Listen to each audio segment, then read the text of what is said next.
नमस्कार दोस्तों, आप देख रहे हैं द नेशन न्यूज। मैं हूं आपके साथ आसिफ खान। आइए नजर डालते हैं आज की कुछ खास खबरों पर। राजस्थान से लेकर उत्तर प्रदेश और दिल्ली से लेकर पंजाब तक लंपी वायरस का कहर बढ़ता जा रहा है।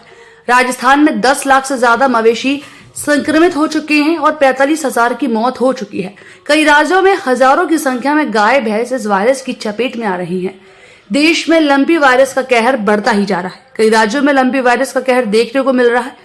उत्तर प्रदेश, राजस्थान से लेकर मध्य प्रदेश तक ये वायरस तेजी से अपने पैर पसार रहा है, लेकिन सबसे ज्यादा हालत खराब राजस्थान की है।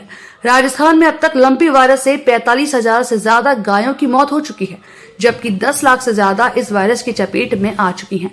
राजस्थान के रेगिस्तान कब्रिस्तान बनते जा रहे हैं। हजारों की संख्या में वहां गायों को दफनाया जा रहा है।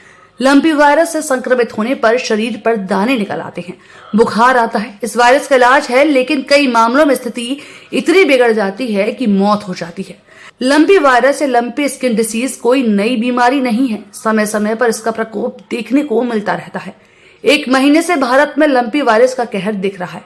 आइए जानते हैं आखिर क्या है lumpy virus. Global Alliance for Vaccine and Immunization के मुताबिक लंपी स्किन डिसीज जिस वायरस के कारण होती है उसका नाम है कैपरी पॉक्स वायरस। ये बीमारी गायों और भैंसों को होती है। ये वायरस गोट पॉक्स और शिप पॉक्स फैमिली का है। लंपी वायरस मवेशियों में मच्छर या खून चूसने वाले कीड़ों के जरिए फैलता है। लंपी वायरस से संक्रमित होने के 2 से 3 दिन के भीतर हल्का बुखार आता है।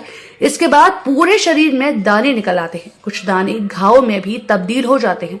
इसके अलावा संक्रमित जानवर की नाक बहती है, मुंह से लार निकलती है, उसका दूध देना कम हो जाता है और अगर कोई गर्भवती गाय या फिर भैंस संक्रमित हो जाती है तो उसे मिसकैरेज होने का खतरा बढ़ जाता है। आमतौर पर 2 से 3 हफ्ते में ये संक्रमण ठीक हो जाता है, लेकिन कुछ मामलों में इससे मौत भी हो सकती है। इस वायरस का मोर्टेलिटी रेट 1 से 5%। अब जानते हैं कि किन राज्यों में ये संक्रमण बेकाबू हो चुका है। 2019 में भी भारत में लंपी वायरस का कहर देखने को मिला था। इस साल गुजरात से लंपी वायरस का प्रकोप फिर से फैल गया है। अब तक कई राज्यों में लंपी वायरस फैल चुका है, लेकिन सबसे ज्यादा हालत खराब है तो वो है राजस्थान की। उत्तर प्रदेश में 15,000 से ज्यादा मवेशी इससे संक्रमित हैं। गुजरात, राजस्थान के अलावा पंजाब, हरियाणा, हिमाचल प्रदेश, उत्तराखंड, जम्मू कश्मीर और दिल्ली में भी कई मवेशी इस वायरस की चपेट में आ चुके हैं। अब जान लेते हैं कि आखिरकार के इंसानों को भी लंपी वायरस का खतरा है। तो ऐसा माना जाता है कि अगर कोई जानवर किसी वायरस से संक्रमित है तो उससे संक्रमण इंसानों में भी फैल सकता है। लेकिन अगर बात करें लंपी वायरस की तो अभी तक ऐसे मामले सामने नहीं आए हैं। अब तक इंसानों में लंपी वायरस के संक्रमित होने के सबूत नहीं मिले हैं और अगर संक्रमित मवेशियों के आसपास भी इंसान रहते हैं तो भी उनके संक्रमित होने का खतरा कम है, जिसके चलते पशु चिकित्सा अधिकारी ने बताया कि जो भी सरकारी या फिर प्राइवेट गौशाला हैं उन सब जगह पर नगर निगम के द्वारा दवाइयों का छिड़काव किया जा रहा है, जिससे कि गाय के गोबर से कोई भी बीमारी ना पनप पाए और किसी प्रकार की कोई दिक्कत भी पैदा ना हो। जितनी भी गौशालाएं हैं जहां पे गौवंश को संरक्षित किया गया है वहां पे नगर निगम के द्वारा एंटी फॉगिंग, एंटी लार्वा और फॉगिंग की कार्रवाई की जा रही है, जिससे ये क्या कहते हैं वेक्टर्स वगैरह वहां पे कम हो जाएंगे और बीमारी का प्रसार रुकेगा। साथ में ही जो नगर में प्राइवेट और सरकारी गौशालाएं हैं वहाँ पे वैक्सीनेशन की कार्रवाई की जा रही है पशुपालन विभाग के द्वारा। लगभग गौशालाओं में 4 से 5,000 गौवंश संरक्षित है, वहाँ पे वैक्सीनेशन किया गया है। और साथ में ही जिले में देखा जाए तो पशुपालन विभाग के द्वारा लगभग में 1 लाख गौवंशों का वैक्सीनेशन किया गया है।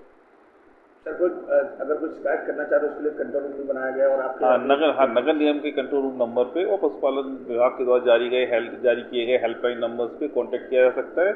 और अगर कहीं पे भी लंपी डिसीज का कोई गौवंश बीमार पाया जाता है तो उसके तुरंत कार्रवाई के लिए, मतलब उसके इलाज के लिए पशुपालन विभाग के डॉक्टर्स वहाँ पे पहुँच के उसका इलाज करते हैं। सर, लगाम क्यों नहीं लग पा रही अब तक? इस तरीके से कैसे बढ़ती जा रही है? ये एक वेक्टर जनित रोग है और क्योंकि इसका प्रसार वेक्टर्स के माध्यम से होता है, मक्खी मच्छर के द्वारा, तो ये इनको रोकथाम के लिए हमें सबसे पहले वेक्टर्स पे कंट्रोल करना होगा, जिसके लिए नगर निगम लगातार कार्रवाई कर रहा है। तो अभी ये सिर्फ अकेला गौ में और वैसे पशुओं में देखा जा रहा है या किसी ये इसके जो आगरा जिले में मुख्यतः केवल गायों में ही ये बीमारी देखी गई है, अन्य पशुओं में इसके लक्षण नहीं है। कुछ लक्षण बताएंगे सर किस प्रकार के का? हाँ, अगर कोई भी पशु अगर इस बीमारी से ग्रसित है तो उसकी त्वचा में आपको गांठें बनी हुई दिखाई देंगी। कभी कभी गांठों से पस वगैरह या खून ब्लड वगैरह भी आ रहा होता है। और जनरली ये वायरल डिसीज़ है, तो इसमें एनिमल का टेम्परेचर ज़्यादा होगा और जानवर खाना वगैरह नहीं खा रहा होगा। ऐसे में शिकायत कर सकते हैं मतलब। हाँ, स्किन में अगर गांठें दिखाई देती हैं तो वो लंपी डिसीज़ का ही गौवंश है और उसको मतलब इलाज की आवश्यकता होती है। और अगर कहीं पे भी ये इस तरह का केसत कोई भी गौवंश पाया जाता है तो वहाँ पे पशुपालन विभाग के द्वारा रिंग वैक्सीनेशन कराया जाता है। वहाँ पे जो स्वस्थ पशु हैं उनमें वैक्सीनेशन की कार्यवाही की जाती है ताकि बीमारी और अधिक मात्रा में ना फैले। देश और दुनिया की तमाम छोटी बड़ी खबरों के साथ जुड़ रहने के लिए देखते रहिए द नेशन न्यूज।